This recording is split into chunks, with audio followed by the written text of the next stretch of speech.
Je reçois Bravo Jacques Yoka sur ce plateau. Comme annoncé, Monsieur Yoka, bonjour. Bonjour, Fabien. Un serviteur de Dieu, sacrificateur, mais en même temps, il s'intéresse beaucoup à la politique. Bon, en fait, dans le canevas de Dieu, il y a trois personnes qui évoluent ensemble. Il y a d'abord le roi, le sacrificateur, oui, et le prophète. C'est eux qui sont au service de Dieu pour le peuple.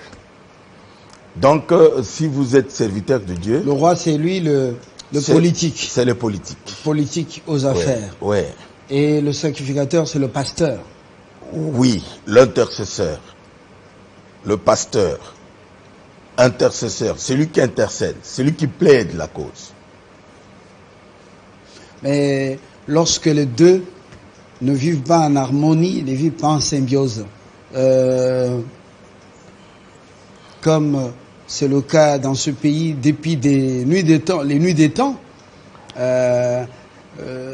principalement une église, je ne parle pas de toutes les églises, ne parle pas toujours le même langage avec le sacrificateur est toujours en conflit avec le roi. Est-ce que c'est bon pour le pays? Non, d'abord, quand vous voyez un sacrificateur en conflit avec le roi, ce qui veut dire qu'il ne fait pas l'œuvre de Dieu. Parce que dans la parole de Dieu, il est écrit qu'il ne faut pas qu'on retrouve tout celui qui s'appelle enfant de Dieu ou sacrificateur parmi les gens remuants. Le remuant, ce sont les opposants. Donc, quand vous constatez qu'il y a un sacrificateur, un pasteur, prêtre, quelque chose comme ça, il se retrouve dans ce qu'on appelle la théologie libérale. Parce que même du temps de Jésus-Christ, on avait trouvé des personnes, les zélotes par exemple, celui dont on parle souvent, on parle de Barabbas, ce n'était pas de personnes qui n'avaient rien avec Dieu, mais ce sont des gens qui considéraient qu'ils pouvaient utiliser les muscles pour se défendre.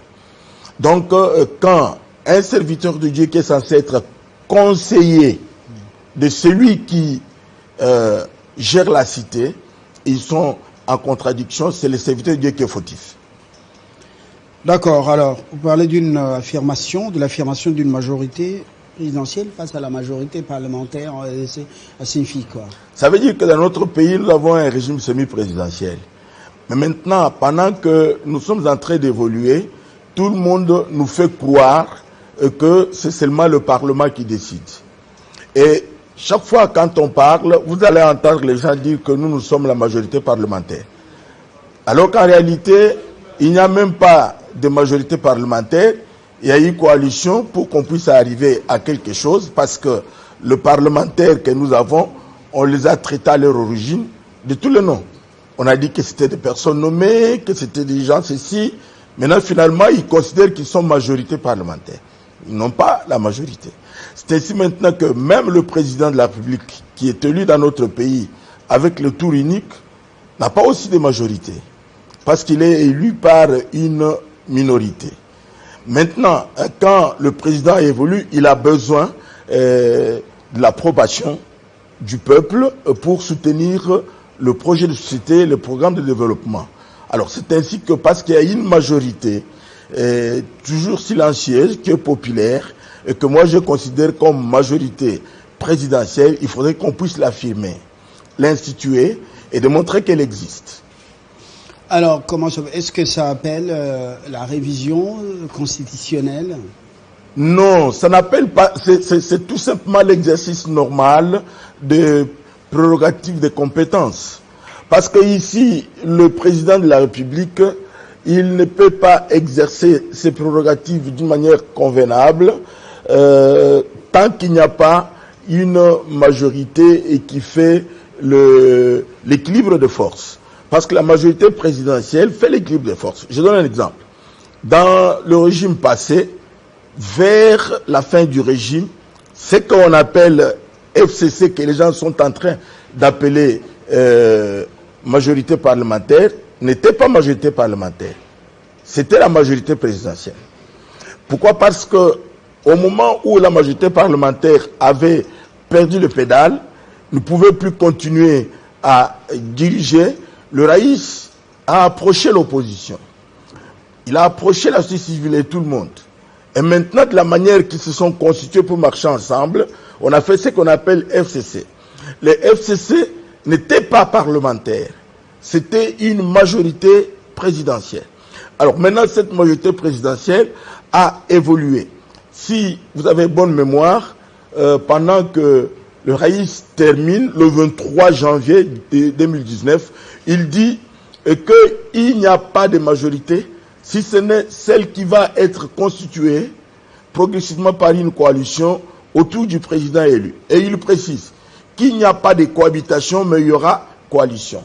Maintenant, comme dans notre pays, la classe politique agit comme des perroquets, des gens qui répètent des choses sans vérifier qu'est-ce qu'on est en train de leur dire, on nous a amenés dans une majorité qu'on a appelée FCC-Cash, majorité parlementaire. Et cette majorité qui n'avait même pas été bien identifiée, elle a, en réalité, il faut qu'on puisse bien recadrer les choses, parce que le président en exercice, le président Félix Antoine Tshisekedi Tshilombo, a travaillé avec la majorité là pendant plus de 6 mois. Parce que Tchibala n'était pas issu du Parlement qui était en fonction. Donc il avait la majorité présidentielle, avec qui il a cheminé pendant tout ce temps-là. Maintenant, pendant que les choses ne marchent pas, on prétend que l'Union sacrée c'est une majorité parlementaire. Non, parce que quand vous posez la question, on va vous dire que c'est la vision du chef de l'État. Mais en fait, l'Union sacrée veut dire aussi Front commun, non? C'est la même chose. Il n'y a rien qui a changé. Alors, quel distinguo faites-vous entre l'Union sacrée, plutôt entre la majorité parlementaire et la majorité présidentielle? La majorité présidentielle, c'est le fait que le chef de l'État a une majorité qui lui permet d'agir d'une manière libre, sans recourir au Parlement. Et cette majorité, on va retrouver la population. Telle que la majorité présidentielle dont je suis en train de parler, il y a les femmes de la dynamique de femmes fortes de l'Union sacrée et qui ont déjà commencé à annoncer. Elles ont déclaré qu'elles sont de la majorité présidentielle. Et toutes les associations qui se sont créées partout là. Et vous verrez qu'il y a des partis politiques qui étaient réellement FCC, mais comment est-ce qu'elles peuvent devenir Union sacrée? Parce qu'ils avaient signé aussi la fidélité et la loyauté au Raïs. Mais est-ce qu'ils ont retiré leurs documents? Donc il ne faut pas qu'on puisse mentir. C'est pourquoi je suggère, je propose au président de la République de rester dans sa position, dans ses prérogatives, pour initier, identifier et instituer la majorité présidentielle qui doit l'amener aux élections. Parce que s'il ne le fait pas... Loin de la majorité parlementaire. Oui, parce que la majorité parlementaire, eux aussi doivent se battre. D'abord, ils n'ont même pas encore de preuves qu'ils ont été majoritaires. Parce qu'ils ne peuvent pas venir soutenir quelqu'un qui est sur le plan universel, qui doit se battre pour ces élections. Et ils disent, parce que j'ai parlé avec beaucoup de politiciens. Quand vous posez la question, nous sommes là pour soutenir le président Félix. Je pose la question, vous allez le soutenir avec quoi? Parce que vous n'avez pas des bases électorales. Votre solidarité organique est opposée à sa solidarité organique. Comment est-ce que vous pouvez le faire? Donc, vous allez comprendre que quand ils vont avancer, ils demanderont qu'on leur donne l'argent pour qu'ils alignent maintenant les députés, qu'on leur donne l'argent pour faire la campagne. Mais en réalité, il faut que les gens soient honnêtes. Donc la majorité parlementaire est dangereuse pour le président? Elle est dangereuse et même c'est une majorité qui peut s'effriter dans la minute. D'ailleurs, vous verrez comme ils ont commencé aujourd'hui, vous allez voir ce qui va se passer au Parlement. J'analyse les choses, je sais très bien que elle ne va pas résister à tout ce qu'il y a comme dynamique au Parlement. Donc, ce n'est pas une majorité pour le président. La majorité parlementaire, là, c'est pour peut-être le vote ou quelque chose qui se passe là-bas, mais ce n'est pas une majorité. Parce que la majorité présidentielle, elle est constituée par exemple de femmes, de la manière qu'elles sont là, de chrétiens, de membres des associations et des partis politiques qui, depuis tout le temps, se sont déclarés de cette manière-là et qui doivent venir. Ils doivent venir à une coalition. En fait, il faut qu'il y ait une coalition de la majorité présidentielle avant d'aller aux élections. Si le président ne le fait pas, il faut donc considérer que je ne suis pas en train de dire qu'il pourra avoir la majorité sur le plan électoral. Parce que je ne vois pas où est-ce qu'elle va venir.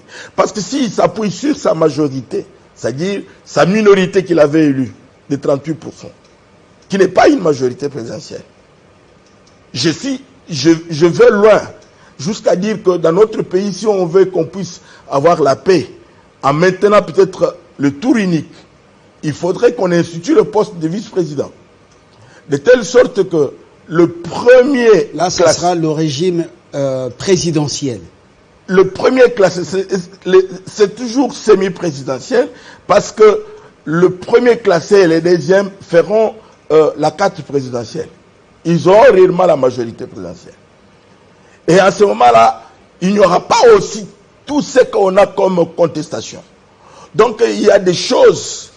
Un président, vice-président comme colistier. Oui. Premier ministre au gouvernement. Pas colistier. Oui. C'est-à-dire le président, ils sont alignés, on peut avoir 10 candidats. Ah, selon l'ordre d'arrivée dans la course présidentielle, oui. À l'issue de la course présidentielle. Oui. Président, vice-président, premier ministre au gouvernement, deux chambres. Non, le premier ministre viendra du Parlement. On ne bouge pas la constitution de la manière qu'elle se présente, mais on introduit seulement parce qu'on veut maintenir le tour unique, alors que le tour unique ne peut pas donner la majorité des suffrages valablement exprimés pour le président de la République. Donc, le premier classé et le deuxième vont constituer la majorité des suffrages exprimés. À ce moment-là, le deuxième est censé être directement vice-président. Et le premier est président. Et le deux, ils mettent ensemble leurs idées et ils se répartissent. Le deuxième s'occuperait maintenant de développement de province. Parce que vous regardez dans notre pays, les gens qui sont en province, il n'y a aucune autorité qui s'occupe d'eux.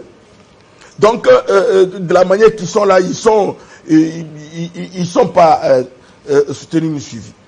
Bravo Yoka, nous vous écouterons encore. Parce que vous êtes intéressant. On n'a fait qu'introduire. Oui. Vous comprenez que je suis resté dans l'approche pédagogique. Je suis content. On va vous écouter encore. Je ne veux pas ici que les gens découvrent avant nous. Mais Merci. Je voudrais que nous, on découvre pour aider la population ou les téléspectateurs. Je suis très content. Bravo Yoka, Jacques Martin est serviteur de Dieu, mais il est aussi analyste politique et écrivain. On l'écoutera encore. Les dessous des cartes dans quelques instants pour le clou de ce 50 bonjour. Où va le monde ?